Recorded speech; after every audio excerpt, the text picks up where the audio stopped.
চাওক, তিনিটা মূল তত্ত্ব আছে। এটা হৈছে ভগৱান, এক হৈছে তেওঁৰ মায়া, আৰু এক হৈছোঁ আমি জীৱ। প্ৰথমতে বুজি লওক, আমাৰ শৰীৰ আৰু আত্মা, আমি দুটা বস্তু মিলিহে এই মই হৈছোঁ। ইয়াতে শৰীৰটো সম্পূৰ্ণৰূপে মায়াৰ দ্বাৰা সৃষ্ট হৈছে। প্ৰভু ভগৱন্তই যেতিয়া সৃষ্টি কৰিবলৈ ইচ্ছা কৰে, তেতিয়া তেওঁৰ যোগমায়া অৰ্থাৎ যিটো চিত শক্তি বুলি কয়, অন্তৰংগ শক্তি বুলি কয়, পৰাশক্তি বুলি কয়, এই শক্তিৰ দ্বাৰা তেওঁ কোটি কোটি ব্ৰহ্মাণ্ডৰ সৃজন কৰে। তাৰ পাছত তেওঁৰ যিটো মায়া শক্তিৰ তিনিটা গুণ, সত্য ৰজ তম ইতি গুণ প্ৰকৃতি সম্ভৱা নিবদ্ধন্তি মহাবাহু দেহে দেহী নাম অব্যয়ম, ৪ৰ্থ অধ্যায় ৫ নম্বৰ শ্লোক গীতাত কৈছে, মোৰ তিনিটা গুণ আছে, সত্য ৰজ আৰু তম। এই তিনিটা গুণেই বিক্ষোভিত হৈ তাৰ পৰা মহতত্ব, তাৰপিছত অহংকাৰ, পঞ্চভূত, 5 তন্মাত্ৰা, 5 জ্ঞানেন্দ্ৰিয়, 5 কৰ্মেন্দ্ৰিয়, মন, বুদ্ধি, চিত, অহংকাৰ, এয়া গোটেইখিনি সৃষ্টি হৈছে। গতিকে 24 তত্ত্বৰ হৈছে শৰীৰ, আৰু ইয়াত আমি আত্মাৰূপে বিৰাজমান হৈ আছোঁ। যদিও মন, বুদ্ধি, চিত, অহংকাৰ বুলি কোৱা হয় 24 তত্ত্বত, গীতাই কিন্তু মন, বুদ্ধি, অহংকাৰ আৰু প্ৰকৃতি বুলি কৈছে। কাৰণ চিত বস্তুটো জ্বৰ বস্তুৰ এটা পাৰ্ট হোৱাত অকণমান সন্দেহ আহে। মায়া হৈছে জ্বৰ, চিত চৈতন্যক বুজায়। গতিকে মায়াৰ পৰা চৈতন্য বস্তু এটা হোৱাটো অকণমান তাত সন্দেহৰ আৱৰ্ত থকা নিচিনা নহয়। গতিকে আছে, তাত কিছু সন্দেহ আছে। সেইকাৰণে কিন্তু মনৰ 4টা ভাগ বুলিহে আমাৰ গুৰুজনাই কৈছে। সেইকাৰণে চিতটো সেইমতে ভাবিলে আমি জ্বৰ হিচাপে ল'ব পাৰোঁ, জ্বৰ হিচাপে। আদাৰৱাইজ চিত মানে চৈতন্যক বুজায়, যেনে সৎ চিত আনন্দ, সচ্চিদানন্দ। যি কি নহওক, এতিয়া এই শৰীৰটো আমি পালোঁ, ইয়াত আমি আত্মাৰূপে আহিলোঁ। এতিয়া মায়া, জীৱ আৰু ভগৱান, আমাক মায়ায়ে আৱৰি ৰাখিছে। মায়াৰ দুটা ভাগ আছে, এটাক কৈছে জীৱ মায়া, এটাক কৈছে গুণমায়া। জীৱ মায়াৰ দুটা ভাগ আছে, এটা হৈছে আৱৰণ, এটা হৈছে বিক্ষেপণ। আমাৰ মনৰ মাজত এখন আৱৰণ থাকে, চশমাৰ দৰে। এই আৱৰণটোৰ কাৰণে আমি আচল সত্যটো দেখা নাপাওঁ। এইটো হৈছে ভগৱানৰ মায়াৰ কাৰণে। আৰু এটা হৈছে বিক্ষেপণ, মানে আমাক ভগৱানৰ ওচৰৰ পৰা মনটো বেলেগলৈ দলিয়াই পেলায়, বিক্ষেপণ বুলি কৈছে তাক। গুণমায়াত এইকেইটা হৈছে জীৱমায়া। জীৱমায়াৰ দুটা ভাগ, আৱৰণ আৰু বিক্ষেপণ। আৰু এই গুণমায়াত 3টা যি গুণ আছে, এই গুণে আমাক পুতলাৰ দৰে নচুৱাই আছে। ইয়াক অন্ধকাৰ বুলি কৈছে। আমাৰ ভিতৰখন অন্ধকাৰময় হৈ আছে, মানে মায়াই আগুৰি ৰাখিছে। এইকাৰণে আমি আচল সত্যটো উদ্ভাৱন কৰিব পৰা নাই বা দৰ্শন কৰিব পৰা নাই। এই অন্ধকাৰ নাশ কৰিবৰ কাৰণে ভগৱান কৃষ্ণক আমি আঁকোৱালি ল'ব লাগিব। যেতিয়াই কৃষ্ণৰ নাম আপোনাৰ কৰ্ণপথে হিয়াত প্ৰৱেশ কৰিব, তেতিয়াই এটা ৰসায়নৰ সৃষ্টি কৰে। মহাপুৰুষ মাধৱদেৱৰ ভাষাৰে, কৰ্ণপথে ভকতৰ হিয়াত প্ৰৱেশী হৰি, দুৰ্বাসনা হৰে সমস্তই, জলৰ যতেক মল, যেহেন শৰৎকালে স্বভাৱতে নিৰ্মল কৰয়। আপোনাৰ হৃদয়খন জল জল ফটফট হৈ যাব। ইয়াত যেতিয়াই বসুদেৱে ভগৱান কৃষ্ণক কোলাত তুলি ল'লে বা শিৰত উঠাই ল'লে, লগে লগে তেওঁৰ যিমানবিলাক বাটত অবষ্ট্ৰাকশ্যন আছিল, অৰ্থাৎ বাধা আছিল, চব নিজে নিজে আঁতৰি গ'ল। অন্ধকাৰ নাশ হৈ গ'ল। এক নিমিষতে গৈ তেওঁ গকুলত পালেগৈ। আৰু তেতিয়া কি আছিলে? বৰষুণ হৈ আছিল। বৰষুণ হৈ থকা দেখি অনন্ত বা বাসুকী নিজে আহি তেওঁক ছত্ৰৰ ধৰে ছাতি দি পেলাই ধৰিলে। গতিকে ইয়াত এতিয়া কৈছে যে কৃষ্ণক পালি পোহৰীয়া সবে নজানিল কেৱ, কৃষ্ণক কোলাত লৈ জান্ত বসুদেৱ, বৰিষে কণিকা মেঘে ওপৰত গাজে, ফনায়ে ধৰিলা ছত্ৰ আশী সৰ্পৰাজে। তাৰ আগত কৈছে বৃহৎ কপাত আতি আটোপ টংকাৰে, দাৰ সব বান্ধি আছে লোহাৰ হাংগাৰে, দেখি বসুদেৱক আপুনি চুতে দুৱাৰ, সূৰ্য দৰ্শনে যেন গুচে অন্ধকাৰ। ভগৱান কৃষ্ণক যেতিয়াই আমি হৃদয়ত ধাৰণ কৰিম, আছেতো সকলো হৃদয়তে আছে। আপোনাৰ ঘৰত এখন আইনা আছে। আপুনি ৰাতিপুৱা মুখ চুখ গা চা ধুই আইনাখনত গৈ পেলাই সাজপাৰ কৰিবলৈ গৈছে। আগদিনা ধুমুহাত আইনাৰ ওপৰত যদি এটা ধূলিৰ যদি প্ৰলেপ পৰি থাকে, তেতিয়া আপুনি নিজৰ মুখখন দেখা নাপাব। আইনাখন আছে, কিন্তু আপুনিও আছে, আইনাখনো আছে, হ'লেও আপোনাৰ প্ৰতিবিম্বটো আপুনি তাত দেখা নাপাব। কিয়? কাৰণ তাত ধূলি বালি লাগি লেতেৰা হৈ আছে। সেইখন মোহাৰি পেলাই চাফা কৰিব লাগিব আগতে। এই চাফা কৰাৰ যিটো প্ৰচেছ আধ্যাত্মিকত, সেইটোকে গুৰুজনাই কৈছে মূল হৈছে শ্ৰৱণ। শুনা সভা সদ পদ যুগুতি বচন, হৰি ভকতিৰ আদি জানিবা শ্ৰৱণ। মহন্তৰ মুখে কথা শুনা প্ৰথমত, তেবেহে পুৰুষে পায় ভকতিৰ তত্ত্ব। কিয়? কাৰণ কথা শুনিলেহে গুছে মনৰ সংশয়, কৃষ্ণৰ সেৱাত ৰতি তেবেহে বাঢ়য়। যেতিয়া আমি কৃষ্ণৰ কথা শুনিম, তেতিয়াহে আমাৰ মনৰ সংশয়বিলাক দূৰ হ'ব। আৰু যেতিয়া শ্ৰৱণ কৰিব, এই কৃষ্ণময় শব্দবিলাক কৰ্ণপথে যোৱাৰ পাছত ই সূৰ্যসম আপোনাৰ ভিতৰৰ মায়াৰ যিখন অন্ধকাৰ আছে, এই অন্ধকাৰ আৱৰণবিলাক খোল খাব। ইয়াত বসুদেৱে যেতিয়া কৃষ্ণক কোলাত ল'লে বা শিৰত উঠাই ল'লে, যিমানবিলাক বাধা আছিল চব নাশ হ'ল। সূৰ্যৰ প্ৰকাশত যেনেকৈ অন্ধকাৰ দূৰ হয়, তেনেকৈ সম্পূৰ্ণখিনি তেওঁৰ বাধা আঁতৰ হৈ পেলাই প্ৰকাশময় কৰি তুলিলে। তাৰ পাছত ইয়াত লিখিছে এতিয়া, বাৰিষা যমুনা নদী ফেনে ফুটকাৰে ঢৌ দেখি লাগে ভয় ভাগে বজোৱাৰ, কৃষ্ণক দেখিয়া ভয়ে বাদ দিলা মাজে, ৰামক দিলন্ত যেন পন্থ সিন্ধুৰাজে। ইয়াত বহুত ধুনীয়া ধুনীয়া কাহিনীও আছে। যমুনা বিষয়ে বৰ সন্তসকলে সুন্দৰ কয়। যমুনাই প্ৰভু ভগৱন্তক স্বামী হিচাপে বৰণ কৰিছে। সেই সূত্ৰে আপোনালোকে আচৰিত নহ'ব, আমাৰো স্বামী তেওঁৱেই, স্বামী ৰাম নেৰো যেন তোমাৰ চৰণ বুলি আমি প্ৰাৰ্থনা গাই থাকোঁ। আৰু সেইকাৰণে পুৰুষসকলক দাড়ি ৰাখিবলৈ নিদিয়ে। নিজক দাস বুলি ৰাখি যদি আমি প্ৰকৃতি বুলি মানো, তেতিয়াহে আমি স্বামী হিচাপে মানিব পাৰিম। সেইটো কাৰণে আধ্যাত্মিকত কিছুমান কথা আছে, যেতিয়া আমি সোমাম ভালকৈ তেতিয়া চবেই গম পাম। যি কি নহওক, যমুনাই যেতিয়া ভগৱান কৃষ্ণই শিশুৰূপ ধাৰণ কৰি বসুদেৱৰ শিৰত উঠি যেতিয়া যমুনা পাৰ হৈছে, ভকতসকলে কয় যে যমুনাই ভাবিছে যে মই মোৰ স্বামীক কেনেকৈ তেওঁৰ শিশুৰূপৰ চৰণহাল মই স্পৰ্শ কৰিব পাৰোঁ। সেইকাৰণে ফেনে ফটকাৰে প্ৰথম অৱস্থাত বাঢ়ি আহিছে। কিয়? এটাই লক্ষ্য যে মই কেনেকৈ স্পৰ্শ কৰিব পাৰোঁ। বুজি পালে? যেতিয়া স্পৰ্শ হোৱাৰ লগে লগে একেবাৰে নাইকিয়া হৈ গ'ল আৰু সুন্দৰভাৱে পাৰ হৈ গুচি যাব পাৰিলে। আমাৰ ভকতৰ সদায় এটা ইচ্ছা হোৱা উচিত, কেনেকৈ পাৰোঁ আমি প্ৰভু ভগৱন্তৰ যাতে চৰণ স্পৰ্শ কৰিব পাৰোঁ। কেনেকৈ পাৰিম? এতিয়া আমি শ্ৰৱণৰ দ্বাৰা কৰোঁ। আমাৰ মূল হৈছে ভকতৰ সংগত বহি আমি আলোচনা কৰিম, শ্ৰৱণ কৰিম, পাৰিলে কীৰ্তন কৰিম, যিমান পাৰে এই দুটাৰ দ্বাৰা। যদ্যপি ভকতি নৱবিধ মাধৱৰ, শ্ৰৱণ কীৰ্তন আত সন্ত শ্ৰেষ্ঠতৰ। সেইকাৰণে আমাক গুৰুজনাই দি গৈছে। ইয়াৰ পাছত এতিয়া লিখিছে, কৃষ্ণক দেখিয়া ভয় বাদ দিলা মাজে, ৰামক দিলন্ত যেন পন্থ সিন্ধুৰাজে। যেনেকৈ ৰামায়ণত ৰামচন্দ্ৰই লংকালৈ যাবৰ সময়ত যেতিয়া সাগৰে বাদ দিয়া নাছিল, তেতিয়া ক্ৰোধান্বিত হৈ তেওঁ শৰ এপাত উঠাই ল'লে যে মই নষ্ট কৰি দিম। তাৰপিছত সিন্ধুৰাজে যেনেকৈ ভয় খাই পেলাই মাজেদি বাদ দিলে বুলি কৈছে, কিন্তু ক'লে যে তোমাৰ যশ কীৰ্তি ৰাখিবৰ কাৰণে মোক অকণমান কৃপা কৰা, যাতে ইয়াৰ ওপৰত এখন সেতু নিৰ্মাণ কৰা হয়। আৰু সেইকাৰণে ভকতৰ নামৰ মাহাত্ম্য দেখুৱাবলৈ গৈ নীল নলৰ দ্বাৰা ৰাম ৰাম শব্দ লিখাই তাত দিলে, আৰু য'ত শিলবিলাক উপঙিবলৈ ধৰিলে বুলি আমাক ৰামায়ণে দিছে। অৰ্থাৎ প্ৰভু ভগৱন্তৰ নামৰ মাহাত্ম্য এটা দেখুৱাবৰ কাৰণেহে তাত সেইটো কৰিবলগীয়া হ'ল। নহ'লে সত্য সংকল্প বুলি তেওঁৰ এটা গুণ আছে প্ৰভু ভগৱন্তৰ। সত্য সংকল্প মানে তেওঁ যি ইচ্ছা কৰে, এই ইচ্ছা মাত্ৰকে কৰ্মটো হৈ যায়। কোটি কোটি ব্ৰহ্মাণ্ড সৃষ্টি কৰিম বুলি ভবাৰ লগে লগে সৃষ্টি হ'ব পাৰে। তেনেকুৱা এজন ভগৱন্তই ৰাৱণক বধ কৰিবৰ কাৰণে ৰামৰ অৱতাৰ কিয় ধৰিবলগীয়া হয়?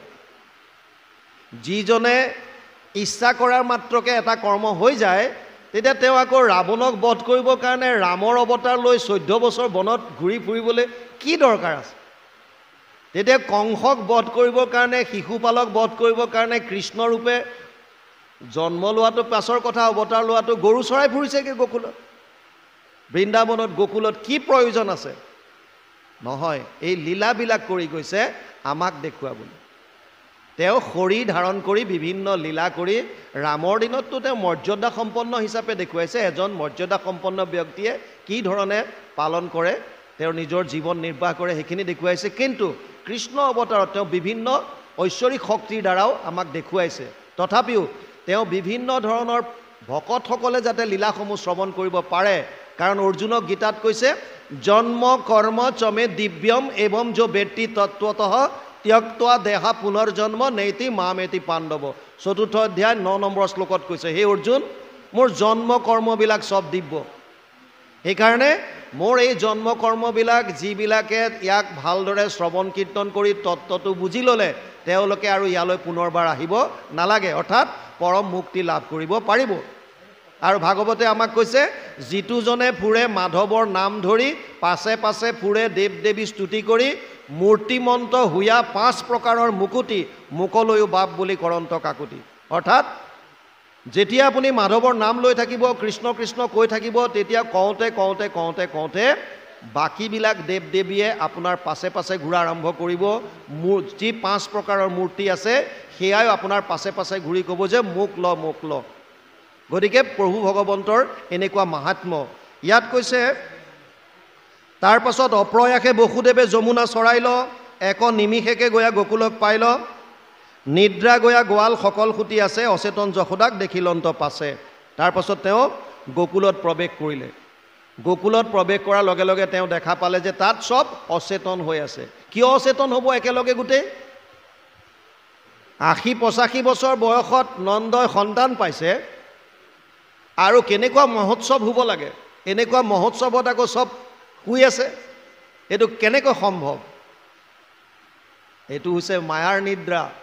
যেতিয়া তাত মায়া উপজিল ব্ৰহ্মা আদি কৰি জীৱ যত ৰাম ৰাম ৰাম ৰাম ৰাম মায়া সজ্জা মাজে আশ্ৰয় ঘুমতি যায় সব হৈ গ'ল কাৰণ তাত যোগমায়া আহি গ'ল য'ত মায়া থাকিব তাত এই মায়া সজ্জাত আমি সকলো টোপনি গৈ থাকিম সেইকাৰণে তাত অচেতন হৈ আছে কোনো গম নাপায় পদে কৈছে কৃষ্ণক থৈলন্ত টান সজ্জাত শুৱাই তাহানে কন্যাক লৈয়া আহিলা দুনাই দৈৱকীৰ লগে শুৱাই থৈলা মহাবল পূৰ্বৱতে পিন্ধিলন্ত আপুনি নিহল বসুদেৱ গোকুলত গৈ নন্দ যশোদাৰ গৃহত গৈ যশোদাৰ কাষত যিটো সন্তান কন্যা সন্তান শুই আছিলে সেই কন্যা সন্তানটো উঠাই নিজৰ সন্তানটো তাত শুৱাই থলে আৰু কন্যা সন্তানটো লৈ পুনৰ মথুৰালৈ আহিল আৰু ইয়াত আহি দৈৱকীৰ লগে শুৱাই থৈলা মহাবল পূৰ্বৱতে পিন্ধিলন্ত আপুনি নিহল আৰু সেই কন্যা সন্তানটো আনি দৈৱকীৰ ওচৰত শুৱাই থৈ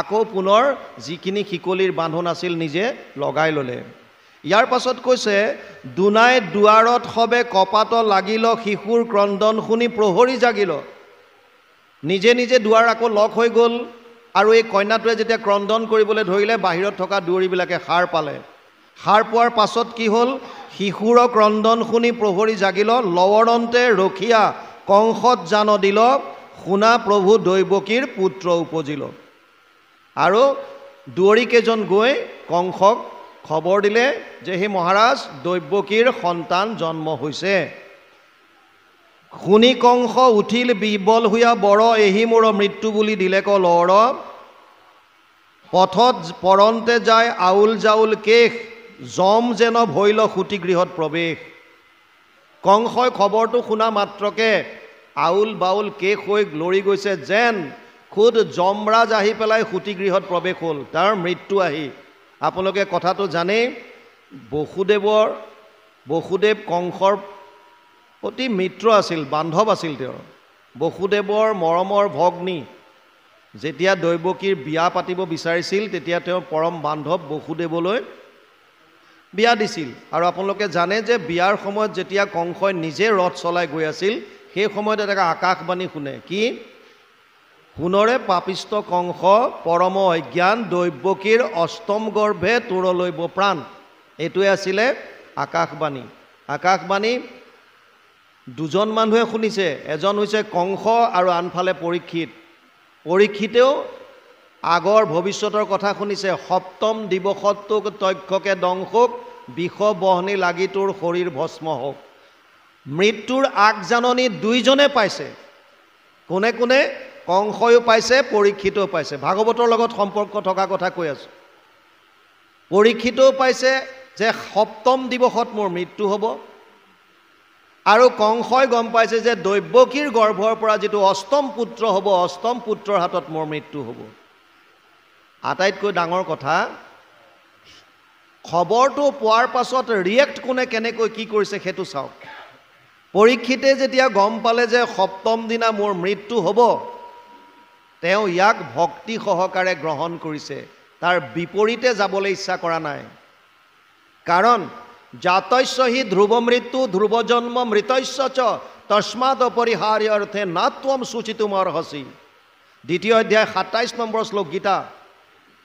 অৰ্জুনক কৈছে, হে অৰ্জুন, জন্ম ল'লে মৃত্যু আছেই। জাতস্য হি ধ্ৰুৱ মৃত্যু, জন্ম ল'লে মৃত্যু আছে, আৰু যদি মৃত্যু হয় কাৰবাৰ, তাৰ পুনৰ জন্ম আছে, যদি মুক্তি নাপায়। ই ধ্ৰুৱ সত্য। এই কথাটোক লৈ চিন্তা কৰাৰ, দুখ কৰাৰ কোনো কাৰণ নাই। যদিও আমি মৃত্যুৰ কথা ক'লে ভয় কৰোঁ, মৃত্যুৰ কথা পাতিবই নোখোজে মানুহে, ভয় কৰে যেন চিৰদিন জীয়াই থাকিম। আৰু চকুৰ আগত দেখিয়ে আছোঁ, আগৰ যিটো এটা আছিলে জেনেৰেশ্যন, তেওঁলোক নাইকিয়া হ'ল, লাহে লাহে বেলেগ এটা আহিল, সেয়া নাইকিয়া হ'ল, তাৰপিছত এটা উঠি আহিল, সেয়া নাইকিয়া হ'ল। বছ ইটোৰ পিছত সিটো আহি আছে, গৈ আছে, চকুৰ আগত দেখি আছোঁ। তথাপিও এই সত্যটো আমি মানি ল'বলৈ টান পাওঁ, ভয় লাগে। মৃত্যুৰ কথা ক'লে আমি ভয় খাওঁ। কিন্তু আপোনালোকে এটা কথা নিশ্চিন্তভাৱে বুজি লওক, যেতিয়াই কৃষ্ণত একান্তভাৱে শৰণ লৈ ভকতৰ লগত যদি আধ্যাত্মিক চৰ্চা যদি কৰি থাকে, প্ৰভু ভগৱন্তৰ লীলা যদি শ্ৰৱণ কীৰ্তন কৰি থাকে, আপোনালোকৰ মৃত্যুলৈও ভয় নহা হ'ব। মৃত্যু এনেকুৱা এটা ডাঙৰ বস্তু নহয়, এটা জাষ্ট এটা চাৰ্কুল এটা চলি আছে চক্ৰৰ দৰে। কিমান ৰজা মহাৰাজা আহিল, কিমানৰ মৃত্যু হৈ গ'ল, কোন আজিলৈকে জীয়াই আছে? কোনো নাই। হজৰত মহম্মদৰ ওচৰলৈ এগৰাকী বুঢ়ী মানুহ গৈছিল, নাতিটোক লৈ গৈছিল। নাতিটোৰ মৃত্যু হ'ল, মৰাশটো কোলাত তুলি লৈ গৈছিল আৰু কৈছিল যে আপুনিতো ভগৱানৰ দূত হিচাপে আহিছে, গতিকে মোক অকণ কৃপা কৰক। বোলে কি? মোৰ নাতিটো জীয়াই দিব লাগে। বহুত বুজালে যে এইটো অসম্ভৱ, এইটো মৃত্যু হ'ল আৰু ইয়াক এতিয়া জীয়াবতো মই নোৱাৰোঁ। নাই, বুঢ়ীগৰাকীয়ে নামানে, কৈছে নাই, মুঠতে মই জানো যে আপুনি ভগৱানৰ দূত, গতিকে যেনে তেনে সন্তানটো জীয়াই দিব লাগে। তেওঁ ক'লে যে ঠিক আছে, মই জীয়াই দিম, কিন্তু মোক তাৰ কাৰণে কেইটামান বস্তুৰ প্ৰয়োজন হ'ব, বাকীখিনি মই যোগাৰ কৰিম, তুমি মাত্ৰ মোক সৰিয়হ কেইটামান আনি দিয়া। যাবলৈ সৰিয়হ আনিবৰ কাৰণে উঠি যাওঁতে ক'লে এটা কথা, কিন্তু সৰিয়হ তুমি সেইখন ঘৰৰ পৰা আনিবা যিখন ঘৰত আজিলৈকে কাৰো মৃত্যু হোৱা নাই। সেইখন ঘৰৰ পৰা সৰিয়হকেইটা আনিবা যিখন ঘৰত আজিলৈকে কোনো ব্যক্তিৰ মৃত্যু হোৱা নাই। বুঢ়ী মানুহজনী সেই সময়ত দুখত আছিল, একো বুজি নাপালে। তাৰ পাছত গৈ যেতিয়া বহুত ঘৰ ঘূৰিলে, সোধে যে মোক সৰিয়হ কেইটামান লাগে। চবেই দিবলৈ আহে, কয় তোমালোকৰ ঘৰত কাৰোবাৰ মৃত্যু হোৱা নাইতো? বোলে নাই, হৈছে। মোৰ ককা মৰিছে, মোৰ দেউতা মৰিছে, মোৰ ভাইটি মৰিছে, মোৰ অমুক মৰিছে। তাৰ মানে তেতিয়া তেওঁ সত্যটো উপলব্ধি কৰিলে যে আচলতে এইটো এটা চিৰন্তন সত্য, এইটোক লৈ ভয় কৰিবলগীয়া তেনেকুৱা একো নাই। পৰীক্ষিতে এই সত্যটো অনুধাৱন কৰিব পাৰি তেওঁ ৰাজকাৰ্য জন্মেজয়ক দি পেলাই গংগাৰ পাৰলৈ গুচি গৈছিল। আৰু তাৰ কাৰণে তেওঁ কিমানখিনি পুণ্য কৰিলে, তেওঁ নিজে গতি পোৱাটো পিছৰ কথা। আজি আমি যিখিনিয়ে পাইছোঁ, এয়া পৰীক্ষিতৰ কৃপাতেইটো পালোঁ। তেওঁক যদি শুকদেৱে নক'লেহেঁতেন, তেতিয়াহ'লে এই ভাগৱত আমি আজি নাপালোহেঁতেন। গতিকে পৰীক্ষিতে 7 দিনৰ ভিতৰত ভাগৱত শ্ৰৱণ কৰি তেওঁ নিজে পৰম গতি লাভ কৰাৰ উপৰিও কলিযুগৰ মানুহক এটা মাৰ্গ দি থৈ গ'ল, এটা শুদ্ধ সত্য মাৰ্গ আমাক দেখুৱাই গ'ল। তো তাৰ বিপৰীতে কংসই যেতিয়া গম পালে দৈৱকীৰ অষ্টম গৰ্ভে তোক লৈব প্ৰাণ, কংসই ক'লে তোৰ উৎসটোৱে বধ কৰি পেলাম, তই মোক কেনেকৈ মাৰিবি? দৈৱকীকে মাৰি পেলাম। আৰু লগে লগে ফান্দা উলিয়াই ধৰিলে আৰু দৈৱকীক কাটিবলৈ ধৰিলে। বসুদেৱ এজন পৰম জ্ঞানী আছিল। তেওঁ ভাবিলে যে বিভিন্ন যুক্তি দি চালে, তাৰপিছত ক'লে যে এওঁৰ লগত বেলেগ যুক্তি দি লাভ নাই। সেইকাৰণে তেওঁ ক'লে যে হে মহাৰাজ,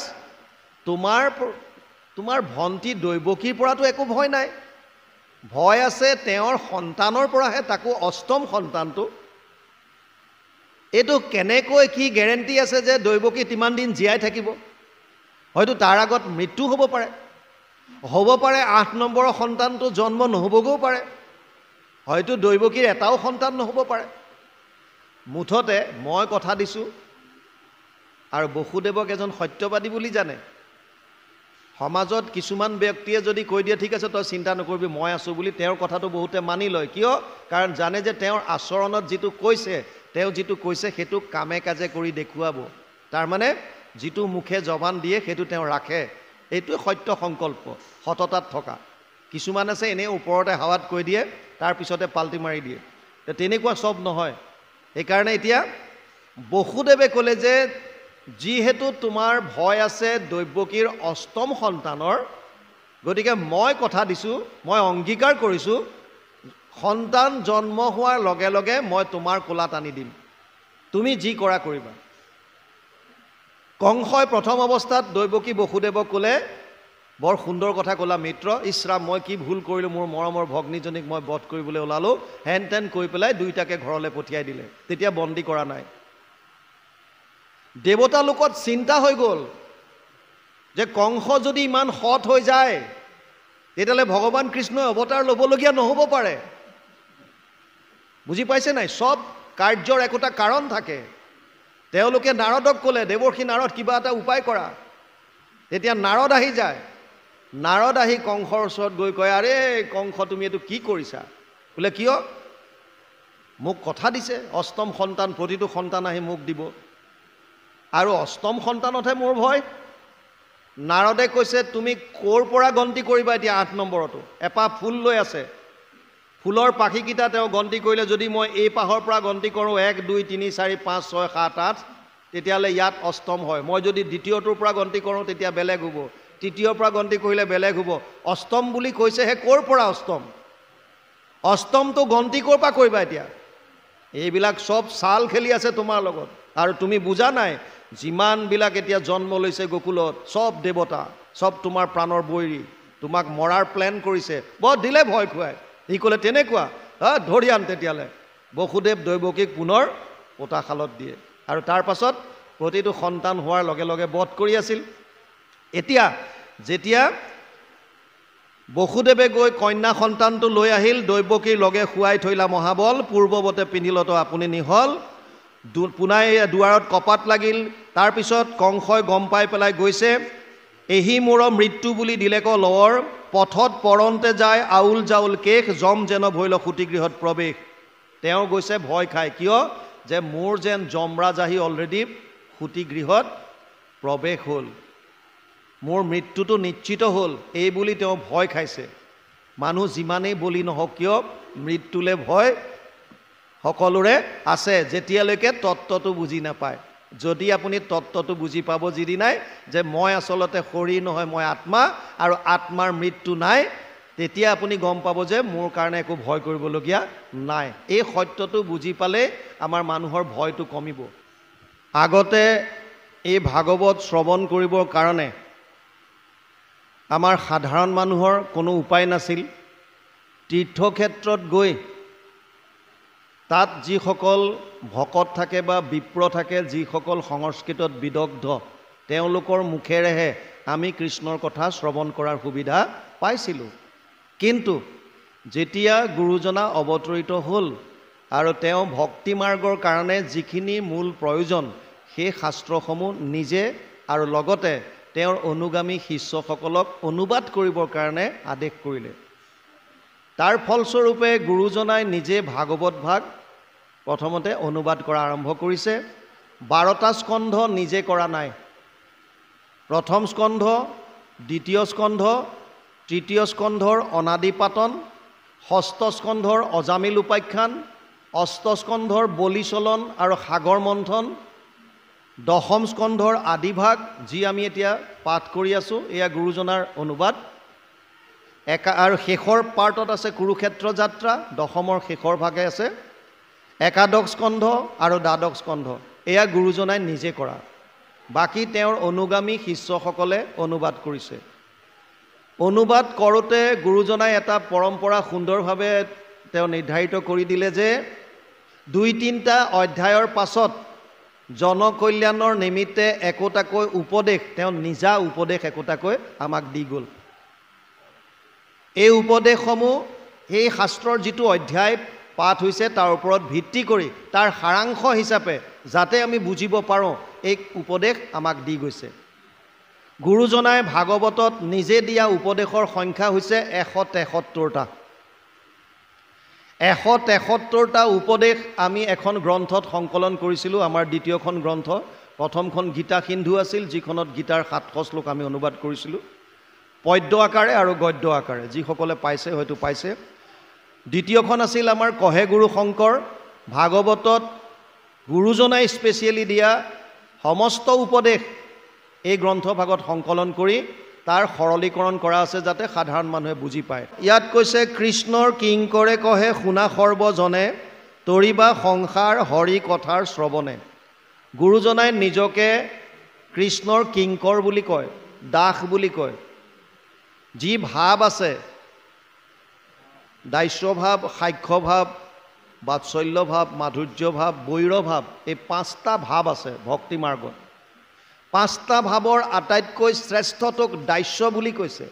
ত্ৰিনাদপি সুনিচেন তৰুৰূপী সহিষ্ণুনা অমানিনা মানদেনা নিত্যদা কীৰ্তয়ন্ত হৰি। একেবাৰে বনডালতকৈ নিজকে সৰু হিচাপে ভাবিবলৈ দিছে। ত্ৰিনাদপি সুনিচেন, এডাল বনতকৈও যাতে নিজকে আমি সৰু বুলি ভাবিব পাৰোঁ। এজোপা গছৰ দৰে যাতে সহিষ্ণু হ'ব পাৰোঁ। গছজোপাই ৰ'দ বৰষুণ সহ্য কৰি থাকি আমাক ফল দিছে, ছায়া দিছে, বিভিন্ন কৰ্মত সহায় কৰিছে। তাতকৈ ইণ্টাৰেষ্টিং কথা, আম লাগি আছে ধৰক, আমি ফৰমুটি মাৰোঁ, শিল মাৰোঁ। আমাৰ শিলৰ কোব খোৱাৰ পাছতো তেওঁলোকে ফল এটা দিয়ে। কিমান সহিষ্ণু। পাঞ্জাৱত এজন ৰজা আছিল ৰঞ্জিত সিং। ৰঞ্জিত সিং এবাৰ সেনালৈ গৈ থাকোঁতে এটা শিলগুটি আহি পেলাই মূৰত পৰিল, মূৰৰ পৰা তেজ ওলাল। লগে লগে সেনাবিলাকে ঘেৰাও কৰিলেগৈ অঞ্চলটো আৰু এগৰাকী বুঢ়ী মানুহ দেখা পালে। বুঢ়ীগৰাকীক তেওঁলোকে এৰেষ্ট কৰিলে আৰু বুঢ়ীগৰাকীক লৈ আহিল। কিয় শিল মাৰিছিলি ৰজালৈ? বুঢ়ীগৰাকীয়ে কৈছে যে, মহাৰাজ, মই আপোনালৈ বুলি শিলটো মৰা নাছিলোঁ। কালৈ মাৰিছিলা? মধুৰিআম আছিল গছত, মোৰ নাতিটোৱে 3 দিন ধৰি একো খাবলৈ পোৱা নাই, ভোকত আছে, সেইকাৰণে মই ফলটো দেখি পেলাই শিল মাৰিছিলোঁ, ফলটো সৰাম বুলি। কিন্তু ফলত শিলটো নালাগি লাগিলহি আপোনাৰ মূৰত। গতিকে মোৰ অপৰাধ ক্ষমা কৰক। সেনাবিলাকে, মন্ত্ৰীসকলেতো লগে লগে গৰম হৈ মানে শাস্তি দিবলৈ কাৰণে মহাৰাজক অনুৰোধ কৰিছে।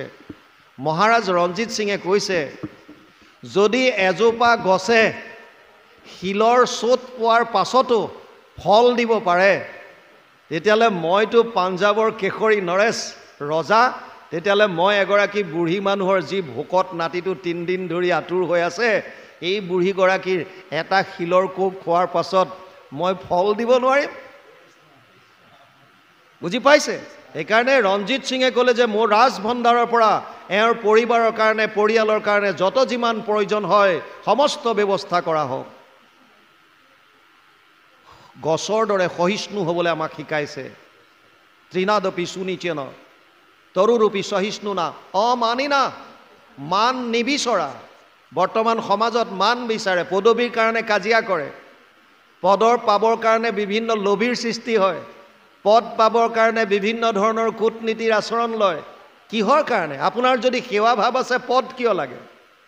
আপুনি যদি সেৱা কৰিব বিচাৰিছে, জনসেৱা কৰিব বিচাৰিছে, জনৰ কল্যাণ কৰিব বিচাৰিছে, পদৰ কি প্ৰয়োজন আছে? আপুনি এনেৰে কৰক, নিস্বাৰ্থভাৱে কৰক। কিন্তু আমি অমানিনা, বেলেগক আমি মান নিদিয়াকৈ, মানে আমাৰ নিজক মান লাগে। মোক মানুহে ভাল পাওক, মোক অমুক বুলি কওক, তমুক বুলি কওক। কিন্তু যদি ৰাইজে আপোনাক যদি বাছি পেলাই সৎভাৱে যদি আপোনাক এটা পদত অধিষ্ঠিত কৰিছে, তেতিয়া আপুনি এজন সেৱক বুলি আপুনি কৰক। শ্ৰীমন্ত শংকৰদেৱে তাৰ নমুনা আমাক দি গৈছে। তেওঁ শিৰোমণি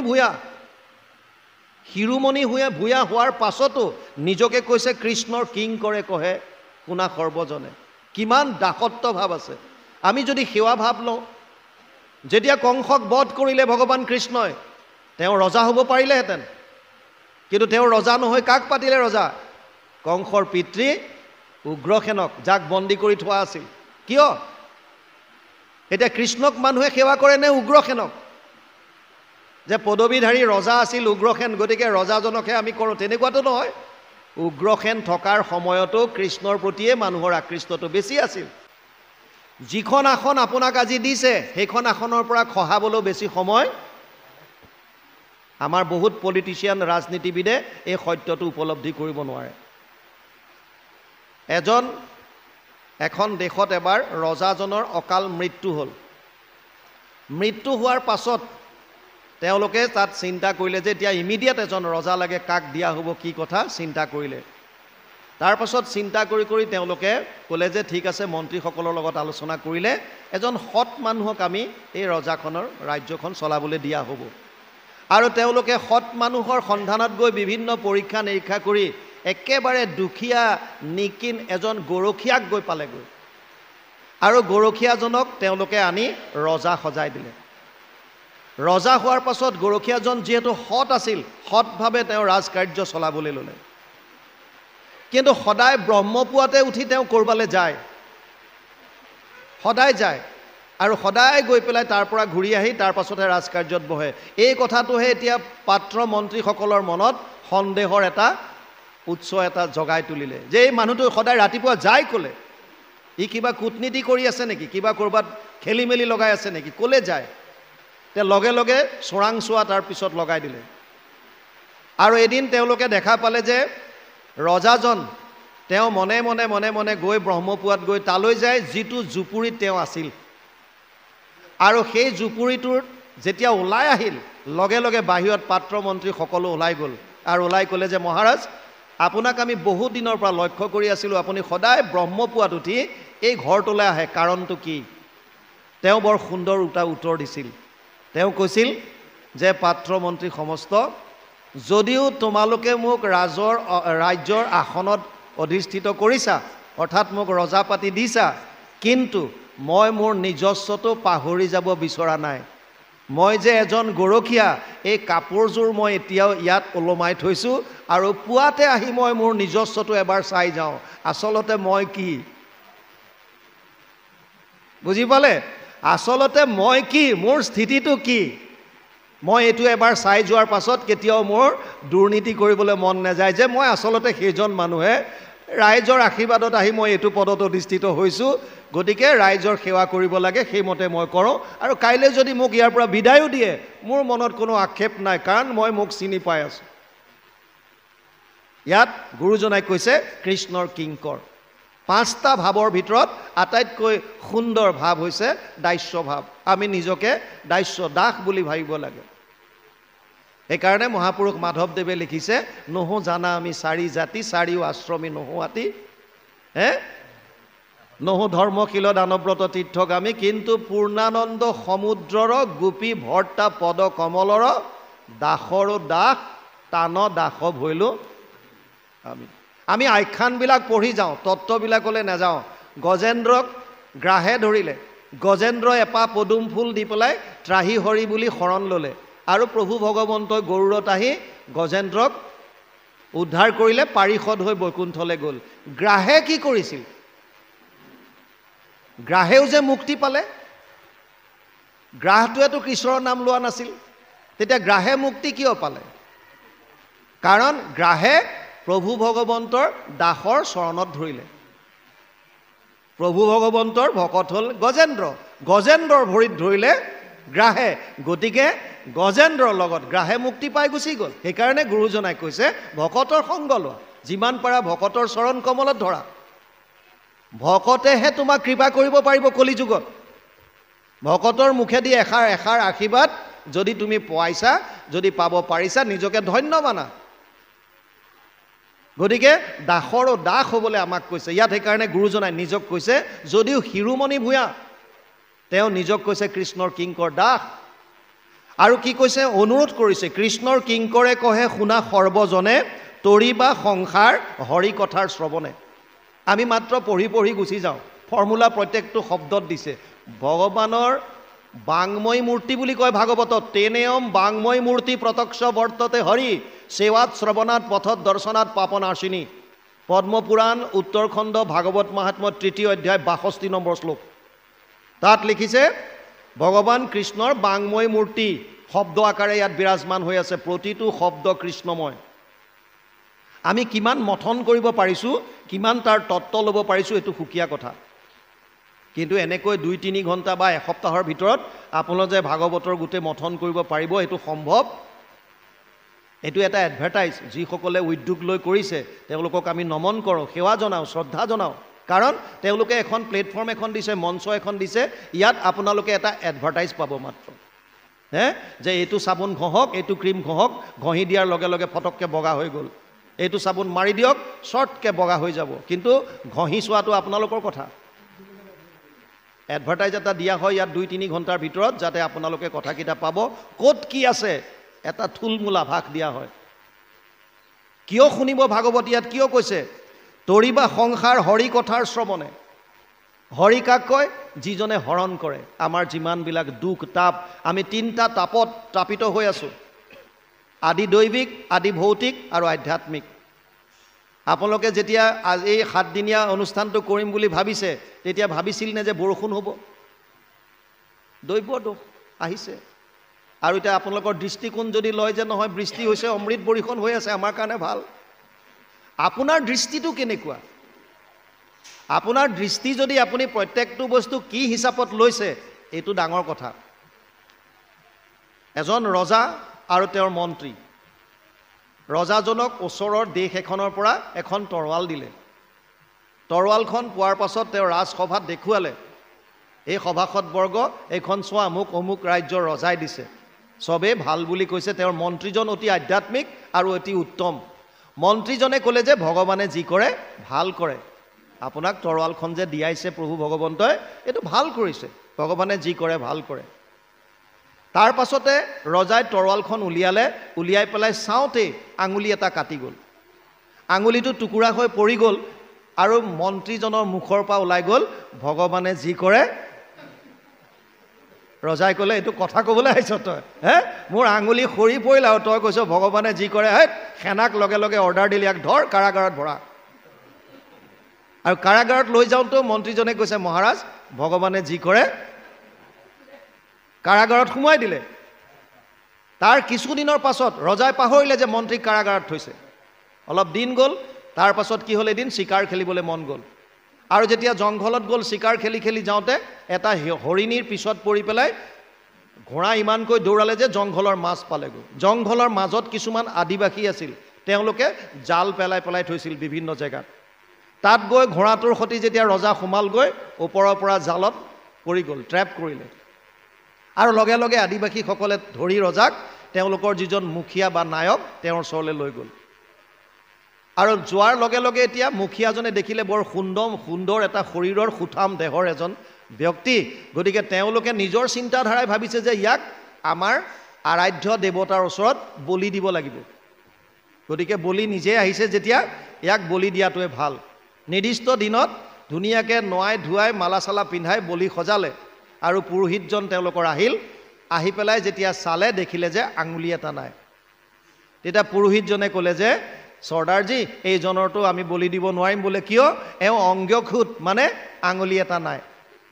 তেতিয়া মহাৰাজে তেওঁলোকৰ যিজন চৰ্দাৰ তেওঁ ক'লে যে ঠিক আছে, এইজনক গৈ এই জংঘলখন উলিয়াই পেলাই বাটটো দেখুৱাই আহা। তেতিয়া মহাৰাজে বুজি পালে যে মন্ত্ৰীজনে যিটো কৈছিল সত্য কথা কৈছিল, ভগৱানে যি কৰে ভাল কৰে। কাৰণ আঙুলিটো থকা হ'লে আজি এইটো গ'লহেঁতেন, ডিঙিটো গ'লহেঁতেন। তাৰ পাছত তেওঁ লগে লগে গৈয়ে ৰাজসভাত গৈয়ে কৈছে মন্ত্ৰীক উলিয়াই আনা কাৰাগাৰৰ পৰা। মন্ত্ৰীক উলিয়াই আনিলে আৰু সুধিলে মন্ত্ৰীক। মন্ত্ৰীক ক'লে যে তুমি যিটো কথা কৈছিলা অতি উত্তম কথা কৈছিলা, মই আজিহে প্ৰমাণ পালোঁ। তুমি ইমান দূৰদৰ্শী, সেইদিনাই তুমি কৈছিলা যে ভগৱানে যি কৰে ভাল কৰে।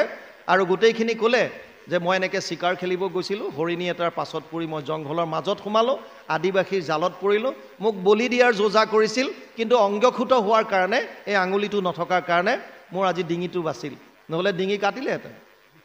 ৰজাই ক'লে ইয়ালৈকে মই বুজি পালোঁ বাৰু, তোমাক যিখিনি ক'লোঁ ইয়ালৈকে মই বুজি পালোঁ যে মোৰ আঙুলিটো কটাৰ কাৰণে মোৰ ভাল হ'ল, ভগৱানে যি কৰিলে ভাল কৰিলে।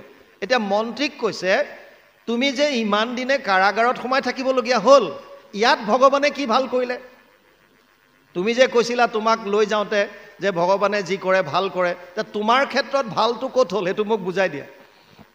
এতিয়া মন্ত্ৰীয়ে ক'লে যে মহাৰাজ আপুনি যেতিয়া চিকাৰলৈ যায় আপোনাৰ লগত কোন যায়? বোলে মই তুমি যোৱা আৰু আপোনাৰ সমানে সমানে ঘোঁৰা চলাব পৰা কোন আছে বোলে তুমিয়ে আছা তেতিয়া হৰিণীৰ পিছত আপুনি যেতিয়া দৌৰিছিলে ঘোঁৰা দৌৰাইছিল তেতিয়া আপোনাৰ লগত সমানে সমানে কোনে দৌৰালেহেঁতেন বোলে তুমি আৰু জালত পৰা হ'লে কোন পৰিলেহেঁতেন বোলে আমি দুটা আপুনিতো বাচি গ'লহেঁতেন অংগ খুট মোৰ কি গতি হ'লহেঁতেন তাৰমানে ভগৱানে আগতীয়াকৈ তেওঁক ছাইড কৰি দিলে সেইকাৰণে ভগৱানে যি কৰে ভাল কৰে এই যে সেইজনক হৰি বুলি কৈছে যিজনে আমাৰ মনৰ যিমানবিলাক তাপ আছে যিমান আমি তাৰ পৰা হৰণ কৰি লৈ যায় এতিয়া ইয়াত গুৰুজনাই কৈছে কৃষ্ণৰ কিংকৰে কহে শুনা সৰ্বজনে তৰিবা সংসাৰ হৰি কথাৰ শ্ৰৱণে সেইজন হৰিৰ কথা শ্ৰৱণ কৰা কলিযুগত মই প্ৰায়ে কওঁ কলিযুগটো কম্পাৰ্টমেণ্টেল পৰীক্ষাৰ দৰে আগতে মেট্ৰিকৰ পাছত এটা পৰীক্ষা হৈছিল কম্পাৰ্টমেণ্টেল ফেইল কৰাবিলাকৰ কাৰণে এটা চান্স দিয়ে তেওঁলোকে পৰীক্ষাত বহিব লাগে আৰু সোধা মেলা কৰি লিখি থাকিলেও মাষ্টৰে দেখা পালেও একো নকয় যা লিখিছ লিখ আৰু পাছ হৈ যায়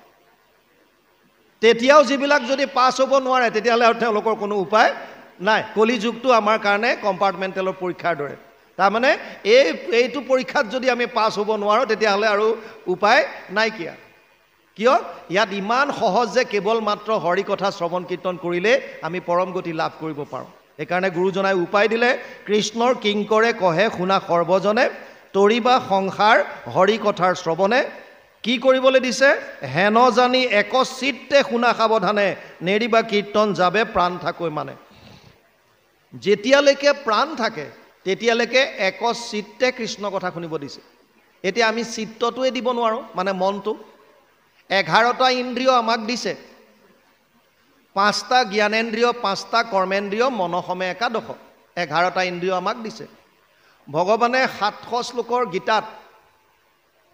গীতাখনৰ টোটেল শ্লোকৰ সংখ্যা হৈছে 700টা ধৃতৰাষ্ট্ৰই এটা মাত্ৰ শ্লোক কৈছে প্ৰথম অধ্যায় প্ৰথম শ্লোক 40টা শ্লোক সঞ্জয়ে ধৃতৰাষ্ট্ৰক এই যুদ্ধৰ বিৱৰণ দি আছে 85টা শ্লোক অৰ্জুনে ভগৱান কৃষ্ণৰ ওচৰত মনৰ শংকাবিলাক ব্যক্ত কৰিছে আৰু ভগৱান কৃষ্ণই অৰ্জুনক জ্ঞান দিছে 574টা শ্লোকৰ দ্বাৰা গীতাত মূল গীতাৰ জ্ঞানত 574টা শ্লোক ভগৱান কৃষ্ণই নিজ মুখে অৰ্জুনক কৈছে এতিয়া অৰ্জুনক বিভিন্ন যোগৰ কথা জ্ঞানৰ কথা কৈ শেষত গৈ পেলাই ক'লেগৈ অষ্টাদশ অধ্যায়ত সৰ্বগুহ্যতমম ভূয় শ্ৰীনুমে পৰমম বচ ইষ্টৌসীমে দৃঢ়মিতি ততো বক্সামি তে হিতম অষ্টাদশ অধ্যায় 64 নম্বৰ শ্লোক গীতা তাত কৈছে হে অৰ্জুন তোমাক এতিয়া মই গোপনীয়ৰ পৰা গোপনীয় কথাটো কওঁ শুনা গুহ্যতম গুহ্য গুহ্যতৰ গুহ্যতম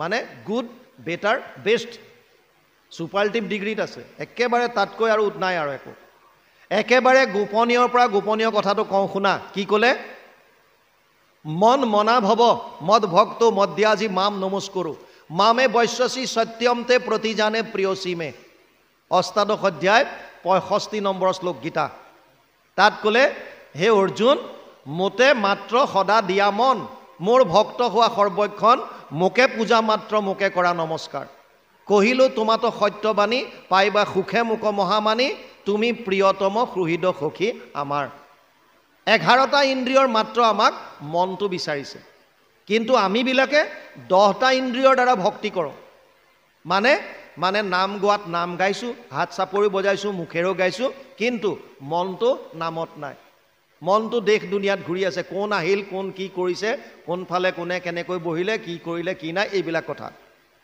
অপ্ৰিয় হ'লেও সত্য নামৰ আসন এৰিবলৈ নাপায়ে ফুচুঙা ফুচুঙি ধেমালি ধুমলা আৰম্ভ মানে নামৰ প্ৰভাৱ আমাৰ শৰীৰত নপৰে কিয় কাৰণ আমি মনটো নামত দিয়াই নাই আমি শাস্ত্ৰ শুনিবলৈ যাওঁ কায়িকভাৱে বহি থাকোঁ মনটো ক'ৰবাত ঘূৰি থাকে আপোনালোকৰ দৰে নহয় আপোনালোকে একান্ত মনে শুনি আছে বহুত আহে তেনেকৈ মানে মনটো ইয়াত নাথাকে মনটো বাহিৰত ঘূৰি থাকে এতিয়া ভগৱানে কৈছে যে মনটো মোক দিয়া আৰু ইয়াত গুৰুজনাই কৈছে একচিত্তে শুনিবলৈ আমাৰ মনলৈ 24 ঘণ্টাত 1200ৰ পৰা 60,000টা চিন্তা আহে ইণ্টাৰেষ্টিং কথা ইয়াৰে শতকৰা 80টা চিন্তা ব্যৰ্থ বা বেয়া চিন্তা কেৱল 20টা চিন্তা ভাল আৰু মনটো এনেকুৱা যে আপুনি চিন্তা নকৰো বুলি থাকিবও নোৱাৰে মনটোৱে চিন্তা নকৰো বুলি আপুনি থাকিব নোৱাৰে অহৰহ মনলৈ চিন্তা আহে অহৰহ আহি থাকে ইটোৰ পিছত সিটো সিটোৰ পিছত সিটো সিটোৰ পিছত সিটো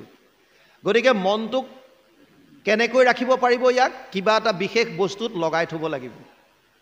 এজন মানুহে জংঘললৈ যাওঁতে এটা শক্তি পালে, যাক জিন বুলি কয়।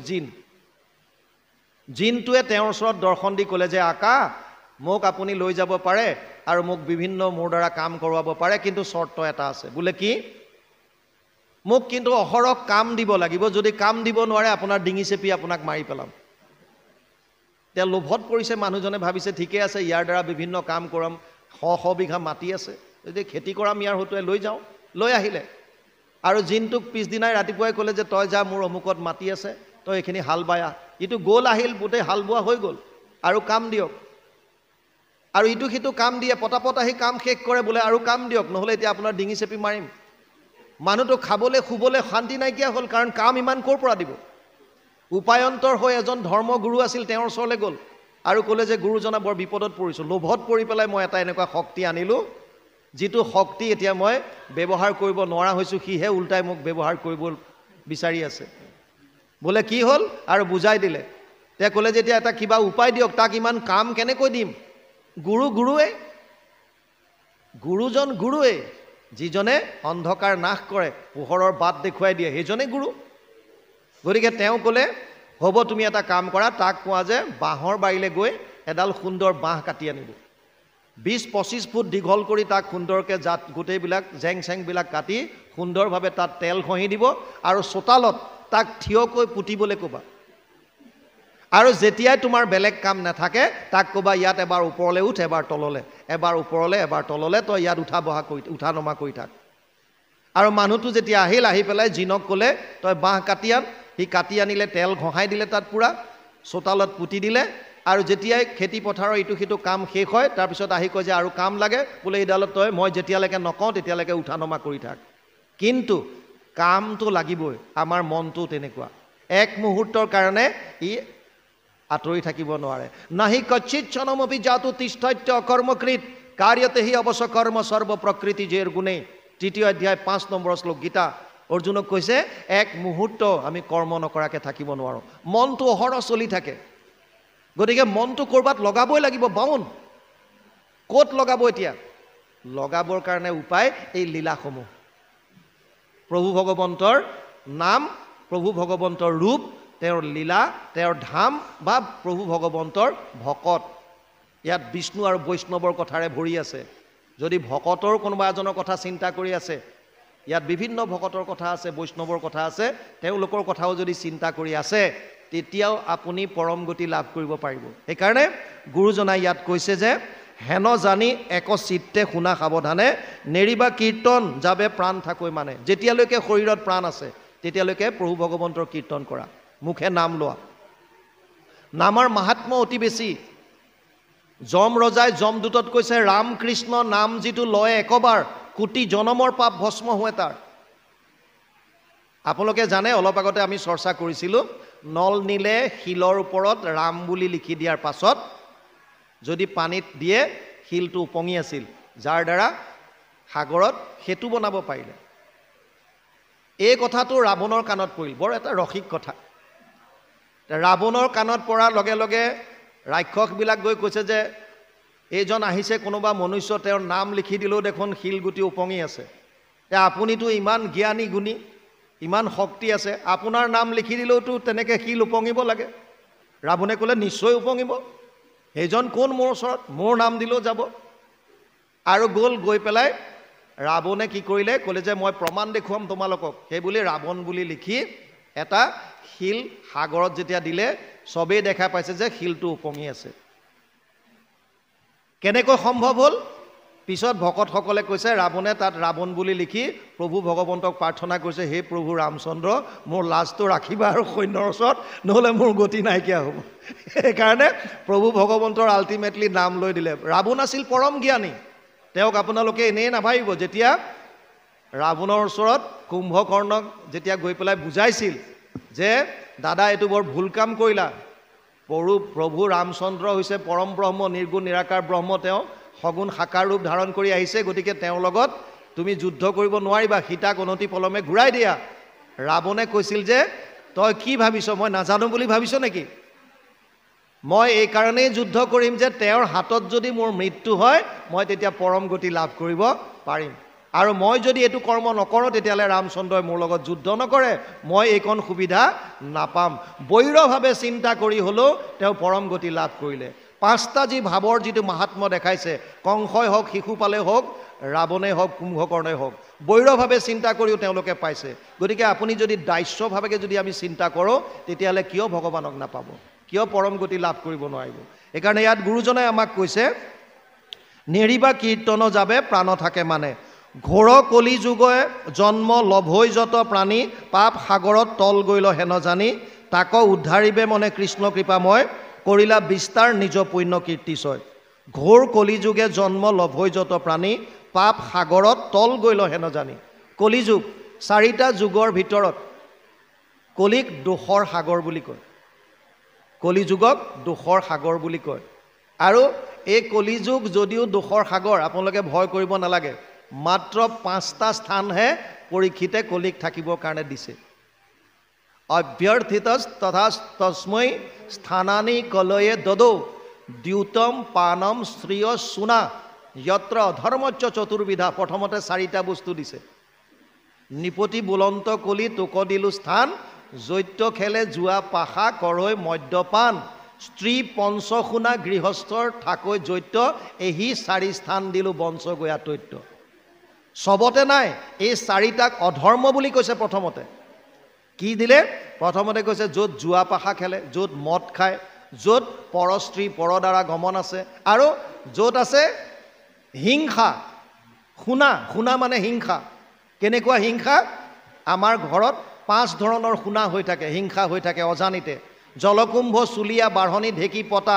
গৃহস্থৰ ঘৰে এহি শুনা পঞ্চগোটা জলকুম্ভ য'ত পানী থয় কলহ এতিয়া কলহত নাই টেংকত আহিল কিন্তু পানী য'ত থয় তাত বিভিন্ন পোক পৰুৱা সোমাই পেলাই মৃত্যু হ'ব পাৰে আমাৰ দ্বাৰা অজানিতে পাপ হয় চুলিয়া মানে চৌকা বা জুহাল য'ত আমি অন্ন ৰন্ধন কৰোঁ তাত কীট পতংগ মৃত্যু হৈ পাপ হ'ব পাৰে বাঢ়নি য'ত আইসকলে ঠাই সাৰে তাতো পোক পৰুৱাৰ মৃত্যু হ'ব পাৰে ঢেকি য'ত চাউল বা পিঠাগুড়ি আদি আপোনালোকে খুন্দে তাতো মৰিব পাৰে কীট পতংগ পাপ হ'ব পাৰে আৰু এটা বস্তু দিছে পতা য'ত মছলা জাতীয় বস্তু পিছে অজানিতে আমাৰ দ্বাৰা এই 5 ধৰণৰ হিংসা হৈ থাকে আৰু তাৰ কাৰণে আগতে পঞ্চ যজ্ঞ কৰিবলগীয়া হৈছিল কিন্তু বৰ্তমান তেনেকুৱা যজ্ঞ কৰিব নালাগে কাৰণ ৰাম কৃষ্ণ নাম যিটো লয় একবাৰ কোটি জনমৰ পাপ ভস্ম হয় তাৰ আপুনি অজানিতে যদি কিবা পাপো হৈছে কৃষ্ণ কৃষ্ণ কৃষ্ণ কৃষ্ণ বস আপোনাৰ সমস্ত শেষ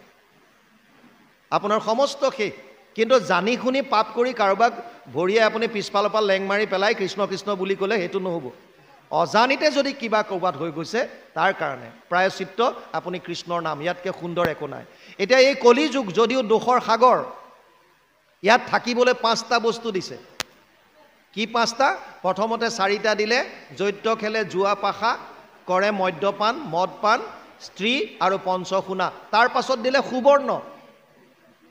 সুবৰ্ণ মানে সোণ ধন সোণ কোনবিলাক যিবিলাক অনীতিৰ দ্বাৰা যিবিলাক অধৰ্মৰ দ্বাৰা ঘটে এইবিলাকত কলি থাকে গতিকে আমাৰ ভকতে এই 5টা বস্তুৰ পৰা যদি আঁতৰি থাকে তেতিয়াহ'লে কলিৰ দোষে আমাক চুব নোৱাৰে এতিয়া ইয়াত কৈছে যে দোষৰ সাগৰ কলি আৰু এটা ভাগৱতত আমাক উপায়ো দিছে কলৌ দোষ নিধে ৰাজন অস্তিহি এক মহান গুণ কীৰ্তনা দেৱ কৃষ্ণস্য মুক্ত সংগ পৰম ব্ৰজেত 12:351 তাত কৈছে যদিও দোষৰ সাগৰ কলি ইয়াত এটা মহান গুণ আছে যে ইয়াত যদি ভগৱান কৃষ্ণৰ নাম কীৰ্তন কোনোবাই কৰে তেতিয়াহ'লে তেওঁ মুক্তি পাব এইকাৰণে ইয়াত গুৰুজনাই আমাক ক'লে ঘোৰ কলি যুগে জন্ম লভৈ যত প্ৰাণী পাপ সাগৰত তল গৈল হেন জানি তাক উদ্ধাৰিবে মনে কৃষ্ণ কৃপাময় কৰিলা বিস্তাৰ নিজ পুণ্য কীৰ্তিশয় ইয়াত প্ৰভু ভগৱন্তই নিজে অৱতাৰ লৈ বিভিন্ন ধৰণৰ তেওঁৰ যশ লীলা প্ৰচাৰ কৰিলে আমি নামত গাই থাকোঁ বেদৰ গুপুত বিত্ত নাৰায়ণে দৈৱকীত হন্তে ভৈলা বিদিত সাক্ষাতে ভৈলা বিদিত জীৱৰ তাৰণ হেতু নাৰায়ণয়ে প্ৰচাৰিলা নিজ যশ ধৰ্ম বিপৰীত নিজৰ যশ তেওঁ প্ৰচাৰ কৰি গ'ল কিহৰ কাৰণে জীৱৰ তাৰণ হেতু এইকাৰণে গুৰুজনাই ইয়াত কৈছে যে ভগৱান কৃষ্ণ এক উপদেশ ভাগ এতিয়া আপোনালোকে গম পালে যে কাহিনীৰ লগত ৰিলেটেড আছে কাৰণ ভগৱান কৃষ্ণই কিয় অৱতাৰ লয় এই প্ৰশ্নটো আপোনালোকৰ মনত আহিব যদিও আমি আগতে আলোচনা কৰিছোঁ এই প্ৰশ্নৰ উত্তৰ কাৰণে গুৰুজনাই ইয়াত দিলে যে প্ৰভু ভগৱন্তই নিজে অৱতাৰ লৈ বিভিন্ন লীলা কৰিলে কিহৰ কাৰণে যাতে কলিযুগৰ মানুহে এই লীলাসমূহ শ্ৰৱণ কীৰ্তনৰ দ্বাৰা তেওঁলোকে এক দোষৰ পৰা পৰিত্ৰাণ পাব পাৰে